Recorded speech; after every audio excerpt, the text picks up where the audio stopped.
What is good, fellas? I hope you guys are all having a great start to your day. We got a lot to talk about this morning when it comes to college football 26. Before we hop in and talk about anything else brand new, that we do have a few quick small things we do need to go over. First things first, we are currently on the road to 2,000 subscribers. So if you guys are new to the channel and you do enjoy daily college football Ultimate Team content, I feel like you already know what to do. Get on there, drop a like on this video if you have not already. And now that we got that all out of the way, let's hop into today's morning video. When it comes to today in CFB 26, it is Conference Tour Release 2. Content is going to go live today at 1:30 p.m. Eastern Time. I actually am a pretty big fan of the Conference Tour promo. I like anytime EA tries something new, and that kind of is what this promo is. Obviously, it's very closely tied in to some of the other promos we've seen. When I mean closely tied into other promos that we've seen, the whole concept of every promo in this game is very, very similar. Do things in the game, upgrade your objectives, get these tokens, use tokens to upgrade players, or complete sets. That's basically what the Conference Tour promo is. Starting over here in solo challenges, one, knock out your Conference Tour solos. Things are kind of annoying. I would recommend you guys get them done for the coin packs right here. You also have the 86 plus overall B&D Conference Tour reward player packs. If you do have some time today, there are 10 challenges in here. We're going to receive another 10 today when content does go live. For me, I'm so unbelievably tapped out of solo challenges that I'm just not doing them anymore. But if you have some time today, it's not a terrible way to go. On the tower challenges really quickly, I talked about this a little bit yesterday. I haven't touched the tower since season 1, but apparently for season 3, there's an onside kick challenge, and it's almost impossible to get done. I don't know if EA fixes that. If anyone has finished off the Tower 3 challenges, please let me know down below in the comment section. How did you pull it off? I mean, it was a massive grind in season 1. It was cool in season 1 because it was new. But then after that, it's like, alright, this game is, we're good there. Never say never, but there is a good chance I'm not going to touch the tower again. Over here in events, we talked a little bit about playing the game to unlock a token, and that is exactly what happens over here with Conference Class ACC. Now, this is going to refresh today when content does go live. If you have not already gotten your 15 wins, this is your last reminder to get it done. When content goes live, it's going to be the exact same mode taking over, except you're going to have to build a new roster of 20 players from a different conference, and you're also going to have to go in here and claim your 20 wins. Now, the reason you guys want to claim your 15 wins per week is so you can unlock the Conference Tour souvenir. When it comes to this Conference Tour souvenir, it's a cool concept from EA. I've talked about this a little bit on the channel. I think they did the Jordan Tyson card dirty. He should be so much better than what he really is looking like. It's like 93 speed. He's 6'2", 93 catching, good route running, 81 strength, 93 awareness. He doesn't have gold abilities. You cannot get this card until December.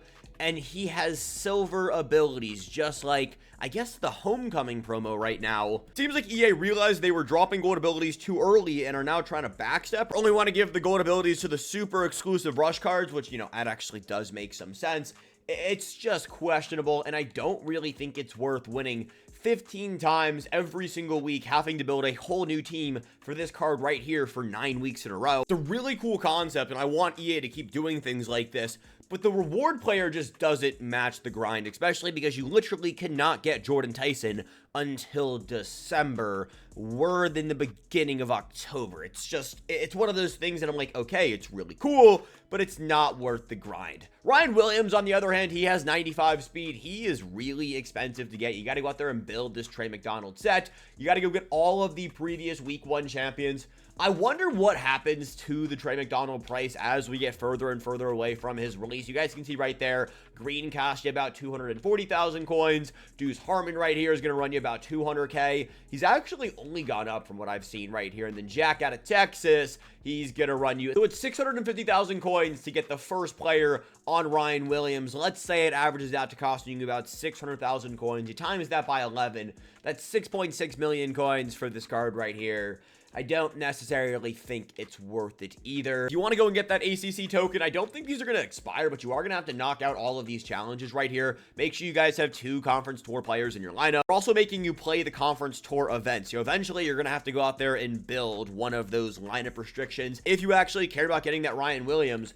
But between you and me, I don't care about Jordan Tyson, so I'm not playing this mode. And I don't even have 6.6 million coins to spend on a Ryan Williams.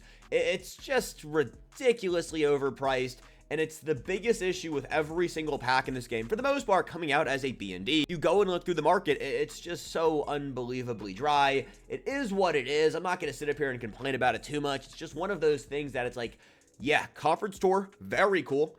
They're just missing the mark on a few things, and I don't know, guys. It kind of rubs me the wrong way. I'm not going to sit here and grind for a outdated 93 overall, 93 speed wide receiver by the time he drops just because it looks really cool today. I just don't think it's worth your time. But if you have the time, I mean, hey, be my guest, go out there and grind it out. It is going to refresh this week, and you have about 2 or 3 hours to claim that final token. Homecoming Court and Hoko season. Part 3 of the Homecoming promo will be going live later this week on Friday. This should be the final drop of the Homecoming promo. We do have a CFB rundown that morning, so if you do want to go roll through for that, that will be happening later this week. Over here in our Season 3 Field Pass, make sure you guys are doing your weeklies, your milestones, as well as your dailies. My understanding, the daily challenges don't track in head-to-head rank. That makes no sense, and, you know, something that we do need to see fixed. My other argument is it's 250 XP a day that I'm just not even getting as is. They gotta fix it. Will they fix it? Probably not. The rest of these are going to refresh on Thursday, so make sure you guys are coming in here and grinding through all of these.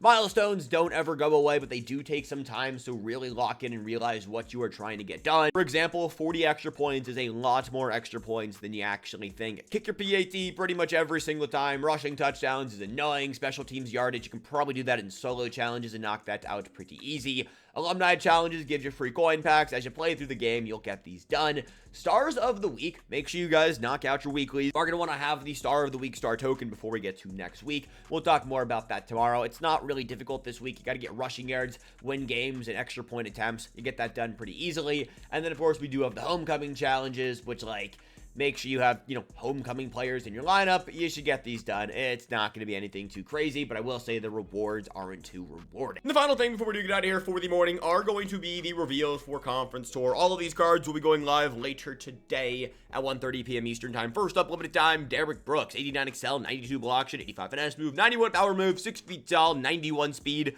Looks like a really solid user. So he does have that ideal size with 91 excel, 88 catch in traffic, 90 release, 89 short, 91 speed. Cards should be pretty good, probably going to be pretty expensive.